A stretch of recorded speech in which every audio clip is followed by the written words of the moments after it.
What's going on, ladies and gentlemen, and welcome back to another holiday movie review. And as I promised in my community post today, I'm going to review Christmas with the Kranks. Now, the reason why I want to review Christmas with the Kranks is because, believe it or not, this movie just turned 20 years old this year. Yeah, shocking to think about that. Wow, like 20 years ago, this movie came out, and of course, to much fanfare, it's based on a story, an actual book that was adapted into a movie. It stars Tim Allen, one of my favorite comedians, and of course, I can't go wrong with him and Jimmy Lee Curtis. But then again, everyone has come out of the woodwork and said this is probably one of the worst Christmas movies ever. I'm like, really? Why? Is it something I missed? And like, I don't think there's anything bad with this movie. I mean, yeah, I know the story is dumb. Like it's whole thing is about just a guy that wants to save money by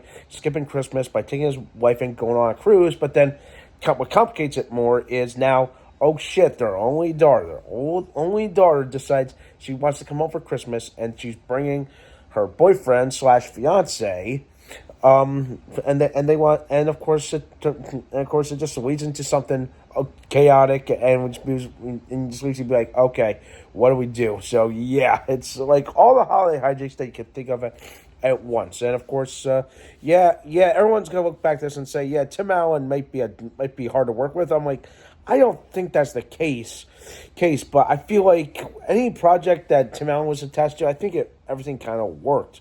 I mean, there's a couple people he loves to work with. You've seen him in many projects, where it was the Santa Claus movie, where it was Home Improvement, or Last Man Standing. Like, I'm noticing a trend with any of them, and that's not. I mean, I wouldn't say that's a bad thing. That's a good thing. It's like hey, if you're attached to a project and hey, I know somebody, maybe you could get him in the movie. We'll make magic kind of thing.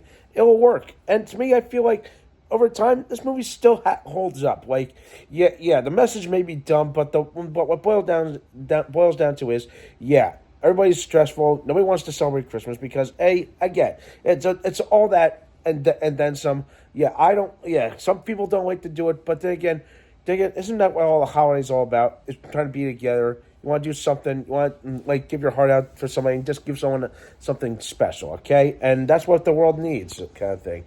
And the fact that and at the end of the movie, like Luther Crank, Tim Allen gives and finally decides, okay, hey, maybe I should give this trip, these tickets that I spent my hard-earned money on, that I really wanted to go on.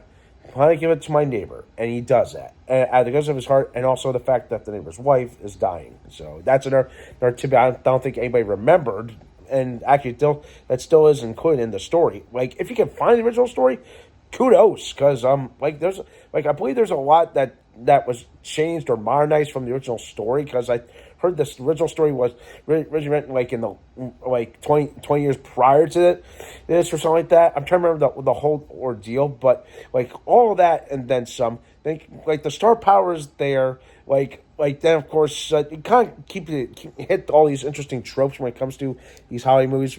Well, with Christmas with the Cranks, it's more of like oh my goodness, it's like the dialogue can be funny as hell, especially coming from Tim Allen, and that's what I love about him. Okay, come on, like he could turn something so stupid into something funny, and that's something you can think of. Okay, and yeah, say what you want about his political views. Again, what matters is that he loves to make people laugh, and that's the best. That's what a comedian's supposed to do. And I don't think his star is dimmed at all. Okay, because I knew he came back for the Santa Claus show, but of course I heard that got mixed reviews. But of course that's him trying to pander to Disney. And of course, okay, I'm going off on a tangent here, but point is I feel like everyone involved in this project did a great job. They fit these interesting characters perfectly. Dan Aykroyd, man, that character, Mr. Frohmeyer, he was kind of like the de facto like Hoa leader. Yeah, I use Hoa loosely because I feel like this town, this neighborhood where everybody knows her name. There's like a de facto leader, even though he's not really the mayor. Yeah, that's what I'm trying to get at here. Is like one guy takes it upon himself to be like, hey, I'm the leader of this little group here, kind of thing, like the neighborhood watch kind of thing. So I'm like, wow, bit of an ego problem, but who knows? But outside of that, I mean, the Frosty scene is funny. Like all this other insane stuff happens. Seeing like again, like there's like a who's who of some funny characters and some recurring characters that you might have seen in our projects. Like Austin Pelton's in it. Let's see, Cheech Marine, he's in it. You'll be surprised like what kind of characters or actors you would see appear in a movie like this. And then of course, I mean, again, like I said, they all pull together, do a wonderful job. Even though they can I felt like some roles were a little hammed up, but but there were some kind of inside jokes. Like I don't know if you picked up on this when the power goes out, Luther says, "Hey, you know anyone at ComEd?" That's an in joke to Ghostbusters 2. If anybody remembers that where they all disguise themselves as ComEd workers. So yeah, that was an inside joke. If anybody didn't pick up on that, and then that's pretty much all I'm gonna say. It's still a fun classic 20 years later, despite some dated like technology and dated references and art stereotypes. And I don't know, like if you get my drift, the more that you watch it, you'll understand. But overall, I feel like it's gone down now. It's a Christmas classic, despite people saying it's terrible. But there's a small litany of people that say no.